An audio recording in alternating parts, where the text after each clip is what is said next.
मीरपुर माथेले खां निसार अहमद भारो जी रिपोर्ट है त कोटकी में क़ौमी अमन कमेटी जो अहम इजलास सैदुल्ला कोराई जी सदारत हेठ थी गुज़रियो, जंहिंमें 5 फरवरी कश्मीर डे जे हवाले सां ऐं ॿियनि मुख़्तलिफ़ मामलनि ते गौर वीचार कयो वियो। इजलास में अब्दुल ख़ालिक कोराई, जावेद लाशारी, जुल्फ़कार कोराई, क़ादिर बख्श नाइच, शरबत लेगारी, निसार शेख ऐं ॿियनि अॻवाननि शिरकत कई।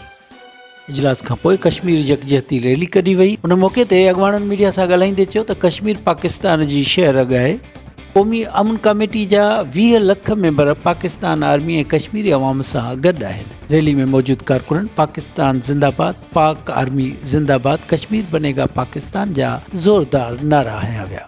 मीरपुर माथेलो घुटकी में क़ौमी अमन कमेटी जो अहम इजलास सैदुल्ला कोराई जी सदारत हेठ थी गुज़रियो, जंहिंमें 5 फरवरी कश्मीर डे जे हवाले सां ऐं ॿियनि मुख़्तलिफ़ मामलनि ते गौर वीचार कयो वियो।